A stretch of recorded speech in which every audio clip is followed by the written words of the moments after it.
esse aumento previsto aí da produção de petróleo tem enormes desafios, e é isso que eu vou tentar desenvolver agora nessa rápida apresentação. Minha apresentação está dividida em 6 tópicos. Primeiro, eu vou falar rapidamente sobre a expansão da indústria de petróleo brasileira. Que expansão é essa? O que significa essa expansão da produção, né?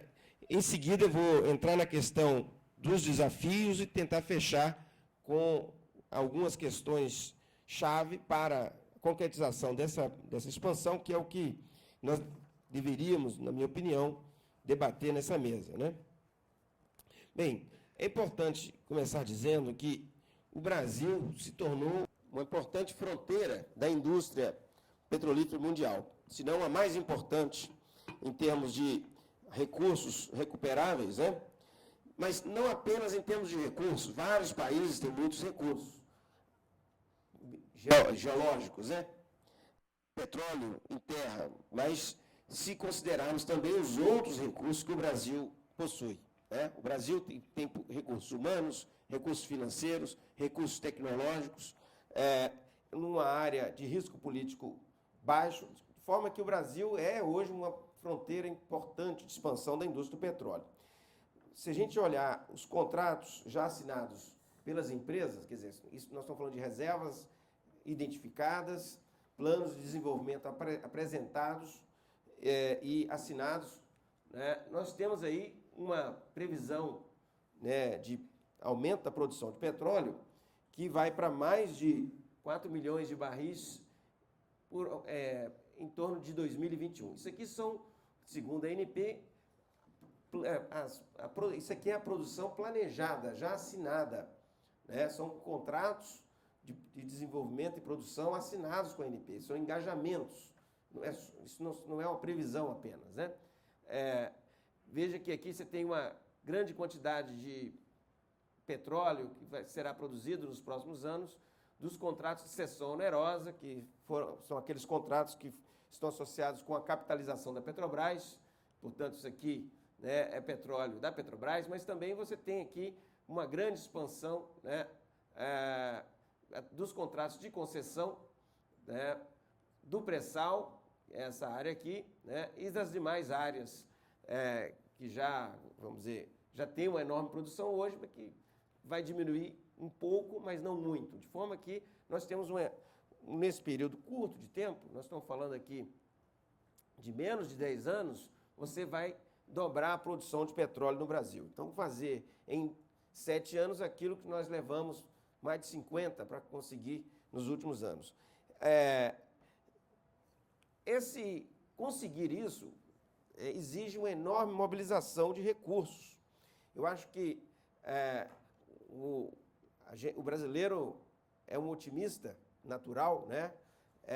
Chega em alguns momentos a ser muito ufanista, e às vezes, o que é bom, eu acho que isso é bom, da nossa essa índole brasileira, mas às vezes isso deixa para um segundo plano, né, o entendimento dos desafios necessários para conseguir chegar nessa produção, né, nesse caso. Então, são muitos recursos que deverão ser mobilizados em termos financeiros, recursos humanos, né? Só para ter uma ideia, no investimento na área do upstream somente, saltaram de um patamar de 5 bilhões de dólares em 2002 para 30 bilhões de dólares em 2012, quer dizer, em 10 anos. Isso é um salto muito rápido no investimento, que vai exigir uma capacidade de resposta, né, em termos de financiamento, em termos de conteúdo local, que são desafios importantes. Não vai ser muito fácil conseguir isso daí. Essa mensagem que eu vou tentar passar aqui. Esse gráfico é impressionante, né? Eu descobri esse gráfico há uns 3, 4 anos atrás, né? A Petrobras publica esse gráfico no site lá das relações com os investidores, né? Sempre publicou, mas de 2005, 2006 para cá, você vê esse salto aqui no ritmo de investimentos da Petrobras, né? Vê que realmente houve uma mudança de paradigma, né? Houve uma mudança de paradigma, de patamar de investimentos no Brasil, né? Quer dizer, os contratos, a regulação, né, a política petroleira foi feita nesse cenário aqui, a partir da década de 90, né? 97, você tem a abertura do setor de petróleo, todo o arcabouço político institucional, né, foi estabelecido, e nós estamos vivendo esse outro contexto aqui. A outra característica que eu queria ressaltar na evolução dos investimentos da Petrobras é que esse enorme aumento, né, de um patamar de algo como 5 bilhões de dólares para algo como 40 bilhões de dólares, esse salto aqui, somente a metade é explicado pelo upstream.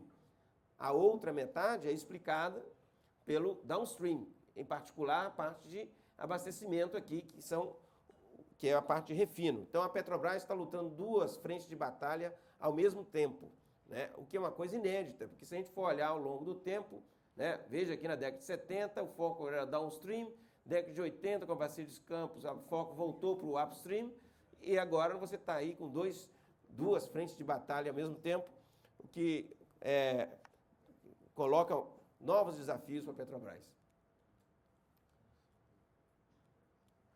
Bem, o que significa atingir as metas de produção atualmente contratadas com a ANP? Significa simplesmente dobrar, nesse período, o número de plataformas de FPSOs operando no país, né? Nós vamos simplesmente dobrar o número de plataformas. Significa também perfurar centenas de poços de petróleo em águas profundas e ultraprofundas, num curto período de tempo. Então, isso exige uma demanda de sondas, né, extraordinária. Boa parte das sondas existentes no mundo vão ter que vir para o Brasil para cumprir esse plano de desenvolvimento e produção, porque você tem que perfurar muitos poços de petróleo, poços complexos, águas profundas. Você tem que adotar sistemas de subsídio inovadores, né? O pré-sal tem características diferentes em termos de reservatórios, em termos do petróleo, conteúdo de gás, presença de gás carbônico, quer dizer, uma série de características específicas que vai exigir uma adaptação da tecnologia para o contexto do pré-sal. Portanto, vai ter que ser necessário, ao mesmo tempo, desenvolver muita inovação.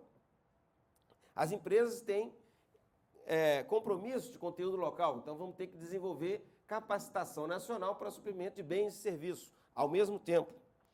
E, evidentemente, adotar padrões cada vez mais restritos de segurança e eficiência operacional. Essa questão ela hoje muito importante em função do que aconteceu no Golfo do México e a atenção especial das autoridades regulatórias com a questão da segurança. Quer dizer, os padrões de segurança evoluíram e as empresas têm que se adaptar a esses novos padrões de segurança. Então, isso aqui é um pouco para passar para vocês o cenário do que é esse desafio de dobrar a produção de petróleo no Brasil, e nesse período aí de 7, 10 anos, né?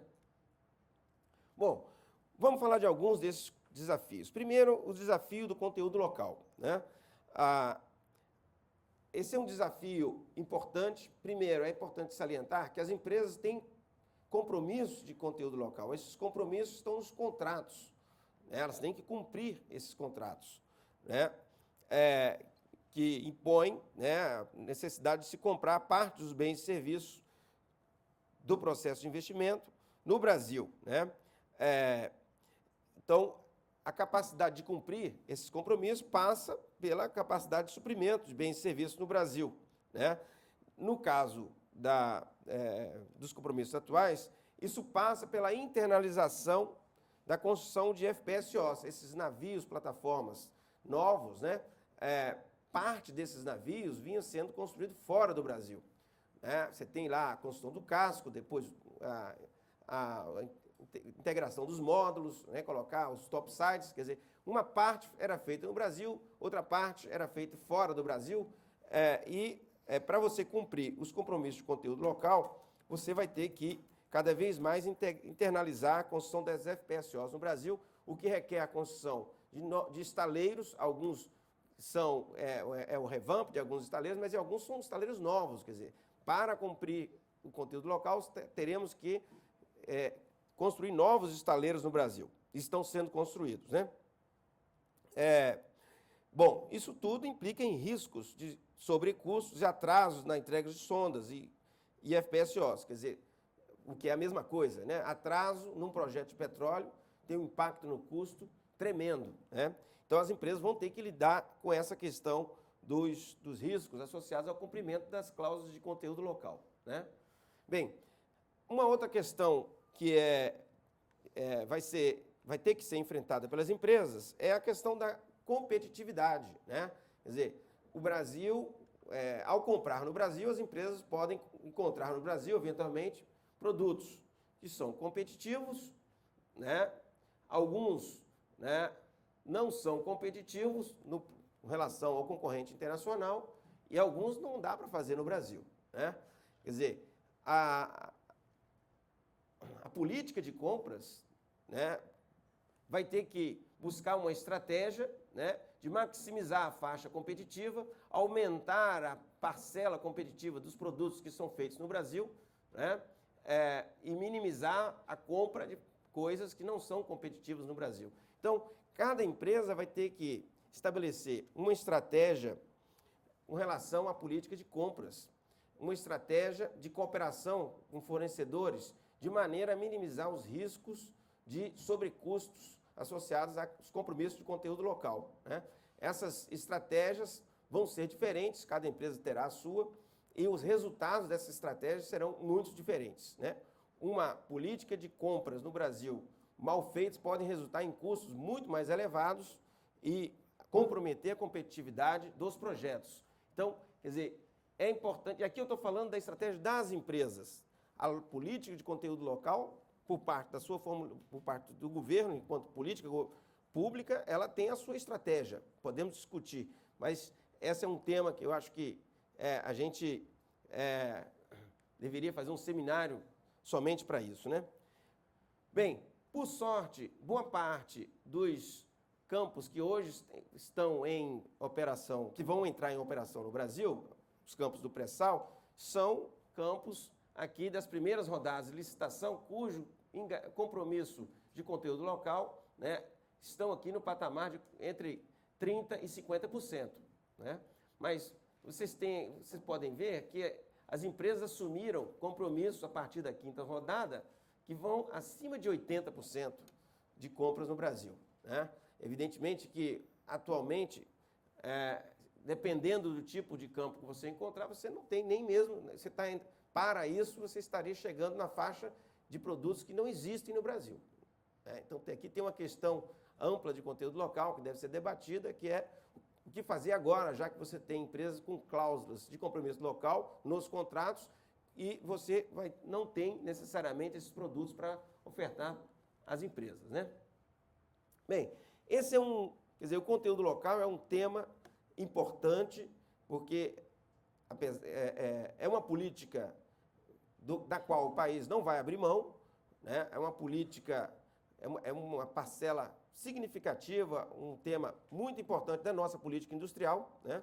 E o tema aqui é como, né, diminuir, né, os trade-offs entre os objetivos de promoção de conteúdo local no Brasil, né, e os objetivos de aumento da produção de petróleo nesse prazo. Né?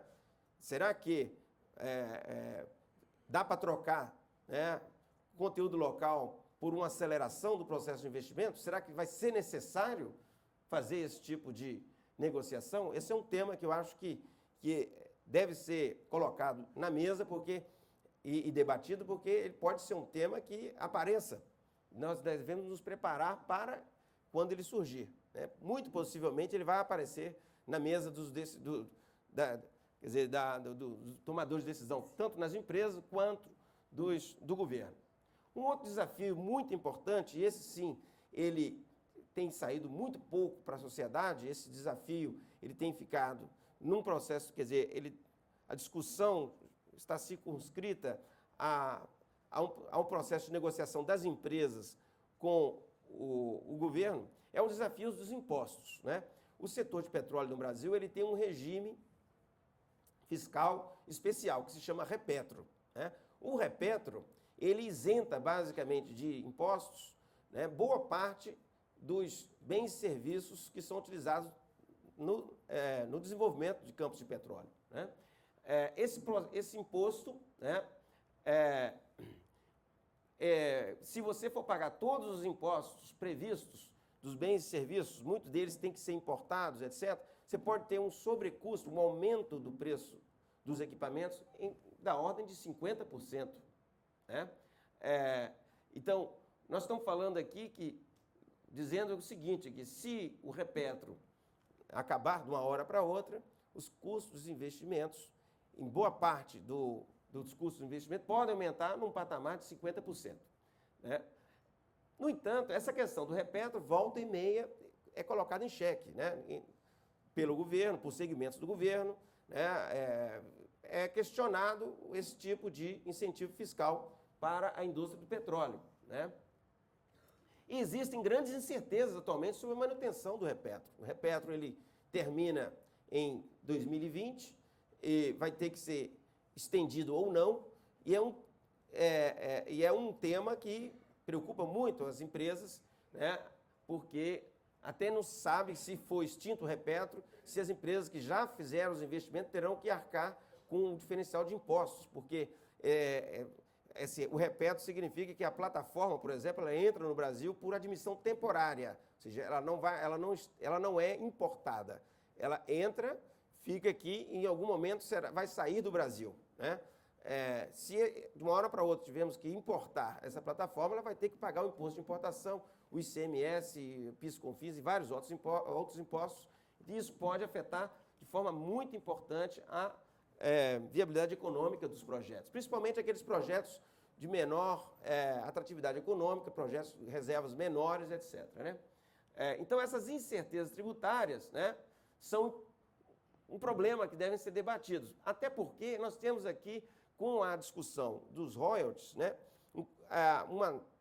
uma espécie de guerra fiscal dos estados. Os estados produtores, por estarem potencialmente perdendo recursos com a revisão do sistema de divisão de royalties, vão querer compensar esses recursos, essa perda de recursos, através da taxação do investimento na indústria do petróleo. E isso pode colocar problemas importantes. Então, eu acho que esse é um outro desafio que tem que ser discutido para você diminuir os riscos, as incertezas no processo de investimento tão importante para você atingir essa meta na velocidade que se propõe, né, que está contratada. Bem, outro desafio não menos importante é a questão dos investimentos, né, do financiamento dos investimentos. Boa parte, nós sabemos que a participação da Petrobras nos projetos que estão hoje, né, em desenvolvimento é grande. Então, a Petrobras tem, né, a liderança desse processo. Ela é operadora em grande parte dos campos, ou seja, as empresas parceiras vão, de certa forma, a reboque da Petrobras. Se a Petrobras não tiver os recursos para fazer no tempo programado os investimentos, isso pode causar problemas para o setor como um todo, né? Então, a Petrobras é responsável por cerca de 30% do total de investimentos necessário a esse aumento da produção de petróleo.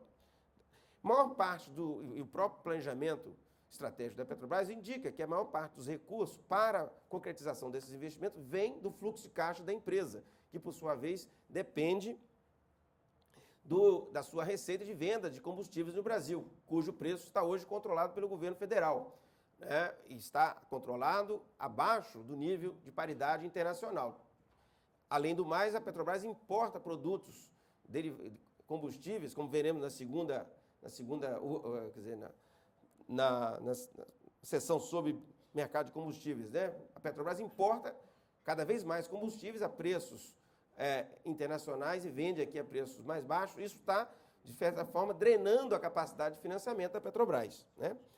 Então, isso coloca uma preocupação muito grande até que ponto, né, a Petrobras terá fôlego para continuar liderando esse processo e evitar que ocorram atrasos, né, no processo de investimento aí no setor de upstream, né? Então, você tem alguns riscos para o financiamento, né? Bom, primeiro um risco é a queda de preço do petróleo ou controle de preços derivados, o que é a mesma coisa. Do ponto de vista do financiamento da Petrobras, né, se o preço do petróleo no mercado internacional cair, né, de um patamar de $100 para $50, isso vai afetar a capacidade não apenas da Petrobras, mas das outras empresas também. O controle de preços derivados no Brasil é também um risco, né, como eu já mencionei. Bom, a elevação do custo de captação pela deterioração do cenário macroeconômico ou deterioração do rating da empresa. Bom, a Petrobras, ela já está com um nível de endividamento no teto para continuar sendo considerada investment grade, né? Agora, ela tem que renovar a sua dívida, ela tem que rolar a dívida. Então, se o rating cai e aumenta o custo de captação, a dívida nova vai acabar aumentando o seu custo, o que vai diminuir o seu fôlego financeiro. Então, nós temos aqui um cenário muito preocupante para a questão do financiamento, né? Dificuldades econômicas e políticas para realizar desinvestimentos. A outra saída seria realizar desinvestimentos, né? Mas a Petrobras tem uma missão pública, é uma empresa estatal e não vai poder fazer um plano de desinvestimento como qualquer empresa privada faria, né? Porque ela tem que cumprir a sua missão pública, a sua missão em outros segmentos. Então, nós temos aqui um cenário de desafio para o financiamento para as empresas, mas principalmente para todos os participantes, mas principalmente para a Petrobras, que eu acho que é uma discussão importante, em particular quando a gente leva em conta o que está acontecendo nos últimos 2 anos e meio, quase 3 anos agora, né, no mercado de derivados no Brasil, cujo preço doméstico ficou desalinhado e o que sugere, de certa forma, uma dificuldade da empresa de promover a sua política histórica. Desde 97 a empresa vem fazendo isso, que é da busca do alinhamento no longo prazo, né? Então, algumas vezes a Petrobras ficava com preço doméstico acima da média internacional, algumas vezes abaixo da média internacional, mas o cenário, né, do próximo ano, a não ser que o preço do petróleo caia, o cenário de mais médio prazo é de dificuldade crescente para esse alinhamento, porque temos eleição ano que vem, né? Quer dizer, se o preço do petróleo não cai, vai ser difícil do governo conseguir, vamos dizer, um contexto econômico e político para fazer esse repasse, o que, de certa forma, pressiona aí, então, a questão da capacidade de financiamento da Petrobras. Bom, então temos alguns dilemas a serem enfrentados para manter esse ritmo, para entregar aquilo que já está contratado, né? Que as empresas e a Petrobras, quer dizer, a Petrobras e suas parceiras já se comprometeram com um ritmo de investimento acima do padrão histórico da indústria, né? E para isso vão ter que mobilizar recursos, né, enfrentando riscos macroeconômicos e microeconômicos, né? Bom, algumas questões que eu acho que devem ser levadas em conta, né, quando eu falo de risco macroeconômico, né?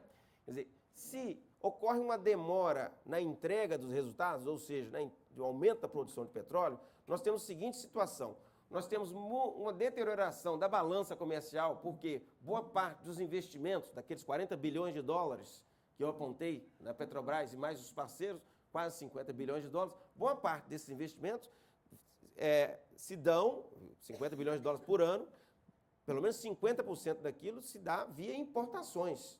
Então, isso pressiona a nossa balança comercial, né? Então, é importante, quanto mais rápido possível, aumente a produção de petróleo de forma a aumentar as exportações de petróleo, melhor, porque senão você começa a ter um problema que é macroeconômico, que é de tendências, pressão para desvalorização do câmbio, por sua vez, pressões inflacionárias. O governo, então, vai ter que segurar mais o preço dos combustíveis para tentar evitar o aumento da inflação. Então, você entra num ciclo vicioso, né? Isso, segurando o preço dos combustíveis, diminui a disponibilidade de caixa para fazer os investimentos, atrasa mais ainda a questão da expansão da produção, né? Bom, e atraso no cumprimento de meta de produção eleva o custo. Isso aqui já é um problema microeconômico, né? Quer dizer, não entregar de acordo com o que está planejado aumenta o custo de capital para as empresas do setor. Aliás, isso já num cenário de grande aversão ao risco em relação ao Brasil, em função dos eventos recentes no setor de petróleo, que todo mundo está acompanhando aí pelos jornais, né? Então, em função disso, nós temos algumas questões-chave, né? Eu acho que para debate aqui. Primeiro, né, como nós vamos buscar uma convergência, né, entre a necessidade de promover o conteúdo local, sustentável, e a atratividade do investimento de EIP no Brasil. Essa é um desafio da indústria, não é da indústria, esse é o desafio do Brasil, porque a indústria do petróleo representa a melhor oportunidade econômica para o Brasil nos próximos anos. Então, esse desafio é de todos nós, quem está na academia, quem está na indústria, quem está no governo, porque não é um problema da indústria do petróleo de querer bens e serviços mais competitivos para ganhar dinheiro, não é isso. É porque o Brasil é uma fronteira geológica mundial e se nós formos competitivos no suprimento de bens e serviços para essa fronteira, para o Brasil, nós seremos para o mundo e, portanto, estaremos gerando tecnologia, empresas que vão dar sustentabilidade econômica para o Brasil, né? Então, eu acho que esse é um desafio importante, que é buscar essa convergência, né? Porque, às vezes, hoje, no setor de petróleo brasileiro, quando você fala do problema da competitividade da indústria de bens e serviços, parece que é uma choradeira das empresas estrangeiras querendo importar bens mais baratos sem ligar para a questão do conteúdo local no Brasil, né? Nós temos que superar essa dicotomia, né? Existe uma convergência de interesses que nós temos que buscar aqui. Qual a estratégia de médio prazo para minimizar o risco de financiamento para a Petrobras e seus parceiros? Ou seja, nós não podemos ficar sem fôlego ao longo do caminho. O caminho é curto, são 7 anos. E se não, nesse percurso a gente ficar sem fôlego, vai ser desastroso para a indústria como um todo, né? Rever as estratégias, os planos de produção, quer dizer, isso vai ser muito complicado explicar isso no mercado financeiro internacional e o volume de recursos necessário, nós dependemos desse mercado financeiro, o volume é muito grande, né? Como enfrentar os desafios relacionados à instabilidade da política tributária no setor? Essa instabilidade ela existe, né? É necessário buscar uma estratégia, né? Nós ainda estamos dependendo da resposta do Supremo Tribunal Federal quanto à questão da divisão dos royalties, mas ao se confirmar, se houver uma confirmação de que os estados produtores perderão receita, isso pode gerar um combustível a mais para essa instabilidade tributária e é importante que isso seja considerado, né? E uma estratégia para uma política petroleira que garanta um ritmo de expansão planejado. Quer dizer, eu sou pessoalmente convencido de que esse é um tema de política pública que deveria ser prioridade zero da política pública brasileira. Quer dizer, o Brasil não pode se dar o luxo de não entregar aquilo que que já foi planejado pelas empresas e que foi politicamente contratado. Aliás, isso foi quer dizer, a descoberta do pré-sal e tudo que vem junto foi utilizado como foi um capital político importante desse governo nas últimas eleições. Quer dizer, nós temos aí um compromisso, né? O país tem um compromisso com essa questão, né? Isso não pode ser uma coisa menor. Isso é importante. Eu acho que é importante colocar que isso deveria ser prioritário, pelo menos na nossa opinião. Bem, seriam essas questões. Agradeço a atenção de todos.